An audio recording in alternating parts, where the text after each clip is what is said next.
అనగనగా ఛానల్‌కి అందరికీ స్వాగతం.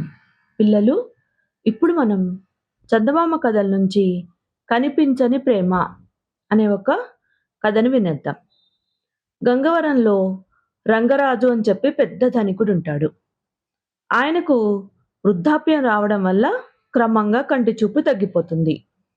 పిడుగులు పడుతున్నా గూడా ఏమీ వినిపించదనమాట. బ్రహ్మచముడొచ్చేస్తుందనమాట. ఆయన ఒకనాడు తన పెద్ద కొడుకు పార్వతీశాన్ని పిలిచి, నాయనా, బతికనన్నాళ్ళు ఏ అవయవ లోపం లేకుండా బతకాలని నా కోరిక. గుడ్డివాడుగా నేను కన్ను మూయకుండా నాకు చూపు వచ్చేలాగా ఏదైనా వైద్యం చేయించరా అని చెప్పనడుగుతాడు. పార్వతీశం తండ్రి కోరికను తేలిగ్గా కొట్టేస్తూ, నాన్నా, నీకు కళ్ళు కనిపించకపోవడం వల్ల వచ్చే నష్టమేముంది జెప్పు? నిన్ను చూడ్డానికి నేను, నీ కోడలు, మనమలు ఉన్నాం సరిపోమ్మా అని జెప్పంటాడు.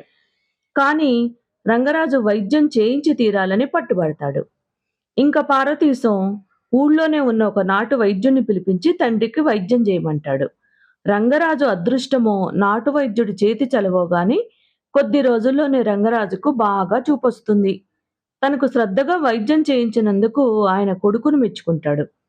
ఇది చూసిన రంగరాజు చిన్న కోడలు భర్తతోటి, ఏమండి, మీ అన్న కారణంగా తన కళ్ళు రెండు బాగుపడ్డాయని మీ నాన్న తెగ మురిసిపోతున్నాడు. ఆయన మెప్పు సంపాదించడం మనకో అవసరం అన్న సంగతి మీకు తెలియకపోవడం చాలా ఆశ్చర్యంగా ఉందే అని చెప్పంటుంది.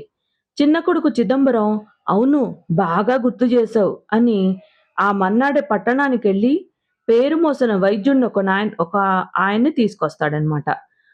ఆ వైద్యుడు రంగరాజు ఇంట్లోనే ఉంటూ కొద్ది రోజుల్లోనే ఆయనకు చెవుడు పోయేలా మంచి చికిత్స చేయిస్తాడు. చిన్న కొడుకు తన పట్ల చూపిన శ్రద్ధకు రంగరాజు చాలా ఆనందిస్తాడు.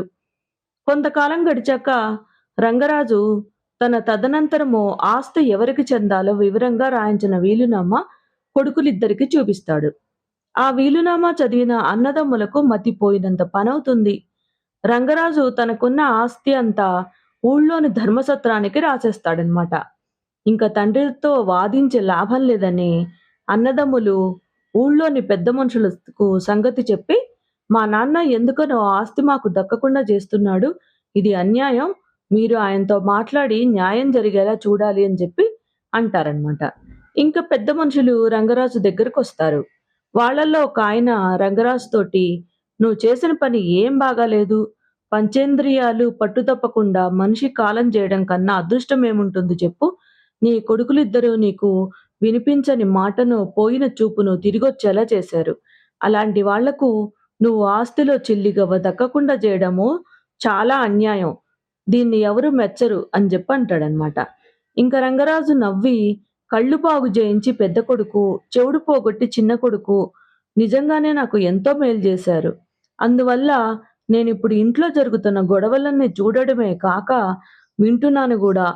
ఆస్తిని ధర్మకార్యాలకు వినియోగించడం వల్ల కలిగే ప్రయోజనము నా కొడుకులకు ఇచ్చినందువల్ల కలగదని నాకర్థమైంది అని జెప్పంటాడు.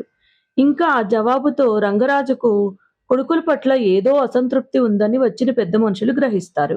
వాళ్ళు పార్వతీశాన్ని, చిదంబరాన్ని విన్నారు గదా! ఏమంటారు అని చెప్పి అని అడుగుతారు. ఇంక పార్వతీశం, చిదంబరం సిగ్గుతో తలొంచుకుంటారనమాట. ఇంక రంగరాజు వాళ్ళతో, బాధపడకండి. తల్లిదండ్రులు మిగిల్చి ఇవ్వబోయే ఆస్తి కోసం పిల్లలు వాళ్ళను ముసలితనంలో ఆదుకోవడం సర్వసాధారణంగా జరుగుతున్నదే. కానీ అది నిజమైన ప్రేమ అనిపించుకోదు. ఈ సంగతి మీకు అర్థమయ్యేలా చేసేందుకే ఈ వీలునామా వ్యవహారం సృష్టించాను అని జెప్పంటాడు. అందరూ రంగరాజుకేసి ఆశ్చర్యంగా చూస్తారనమాట.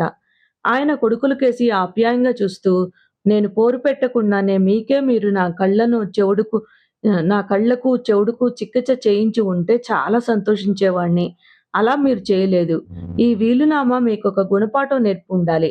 నిజానికి నేను సంపాదించిన ఆస్తి నా కొడుకులు, మనుమలు అనుభవించడం కన్నా నాకు వేరే తృప్తేముంటుంది అని చెప్పంటాడు. ఇంకా ఆ మాటలతో వచ్చిన పెద్ద మనుషులు, రంగరాజు కొడుకులు తృప్తిగా తలాడిస్తారనమాట. కథ కంచికి మనమింటికి. నచ్చితే లైక్ చేయండి, షేర్ చేయండి, సబ్స్క్రైబ్ చేయండి.